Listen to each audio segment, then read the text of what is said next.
This is Democracy Watch. I'm joined by my co-host, voting rights attorney and founder of Democracy Docket, Marc Elias. So Marc, a desperately needed lawsuit has been filed in Texas. Can you give an overview of what this lawsuit's for? Yeah, it's hard to believe that this is even possibly true, but the state of Texas abolished in Harris County, the largest county in the state, the office of election administrator. I mean, you'd almost think it's a joke if you didn't know better, but they abolished this office and have reassigned those duties to the tax assessor and the clerk. And so Harris County has gone to court to say this is ridiculous, and they're right, it is ridiculous. Well, now the Texas Constitution expressly forbids the legislature, the Republican legislature, or any legislature, from passing local laws. When they wrote SB 1750, that's the law that we're speaking about here, they specified that it would only prevent counties with a population of 3.5 million or more from creating the office of elections administrator. Obviously, the only county in Texas that falls into that category is Harris County, meaning that, in effect, the legislature did create a local law. How could they view this? How could the court view this as a permissible action by the legislature? Like, is there any even torture legal rationale that they could use to justify this? No. I mean, what they did was illegal. What they did violates the Texas Constitution. I mean, I'm sure they thought they were being really clever. Like, they got together and they're like, well, we want to target Harris County, but how can we do it without using the word Harris County, right? So they came up with this numerical threshold that only covers Harris County. But this violates the state's constitution. But I think the Republicans know that. I don't think that they did this because they think that they are on the right side of the law.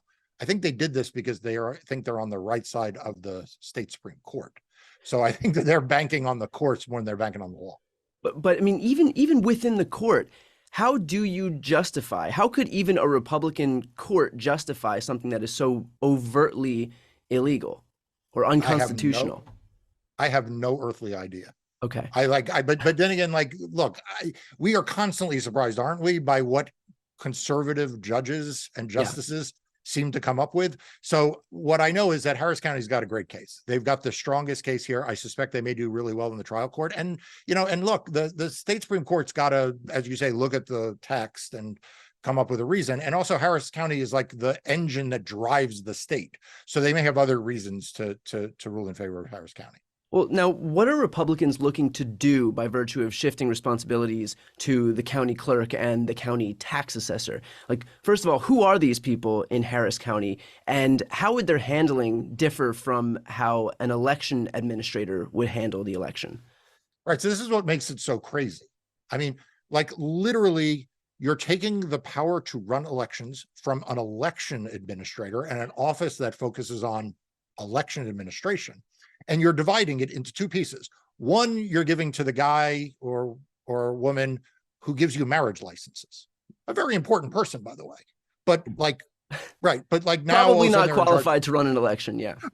And then the other half of it, you're given to the person who collects your taxes. Like, you're literally taking it from an expert on election administration and giving it to the tax collector and the marriage license issuer. Yeah. Well, what is the biggest worry here if the election administrator position is abolished? Like, break glass scenario, what could Republicans do in Harris County in this, if this position was abolished? Yeah, so I think they're trying to do two things. I think, number one, they are trying to break the elections process so that they will then have an excuse to come in under a different law and say it's broken and we need to take it over. But the other thing they're going to try to do that they do anytime you make an election run less smoothly, fewer people able to register, fewer people able to vote. And let's remember, Harris County is the largest county in the state. It is one of the largest counties in the country. It's a very diverse county, and it is a fast growing blue county. So if you make the lines to vote a little longer, you make the registration a little harder, you make the ballots a little bit more confusing, you are harming Democratic voters, minority voters, and young voters in particular. So I think that's what they're after. Now, to that point, we spoke about another dangerous law passed by the Texas legislature in a previous episode of Democracy Watch. That law is SB 1933 that would allow the Secretary of State to essentially take over all aspects of Harris County elections and only Harris County elections, even if one person alone lodges a complaint against the county. Why do you imagine that there's been no lawsuit filed against that law in the same way that there has been now a lawsuit filed against this one? Look, I think there will be litigation against that law. I think the timing makes sense, which is that the harm to Harris County is immediate on the law that they challenge, right? You're literally abolishing their election administrator Yeah. and dividing these responsibilities. The question of when you are able to sue about a law that allows the state to take over an election, the state hasn't yet done anything to take over the election in Harris County. So it doesn't surprise me they've sequenced it the way they have, but I have a lot of confidence in the lawyers in Harris County to make sure that that law will be challenged at the appropriate time as well. No, you mentioned, this prospect of the state taking over. What could it mean in practice if Texas took over Harris County's election? Like, can you give an example of something that they might be able to do if they were to take over? Sure. And let's just drill this down for the audience. When we say the state of Texas, we mean Greg Abbott, right?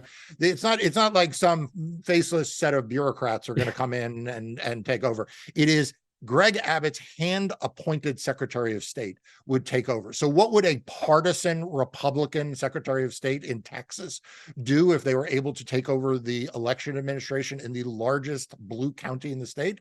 They could do a lot of things. They could make it harder to register. They could make the lines longer. They could print insufficient number of ballots. They could not publicize where your polling locations are. They could consolidate polling locations.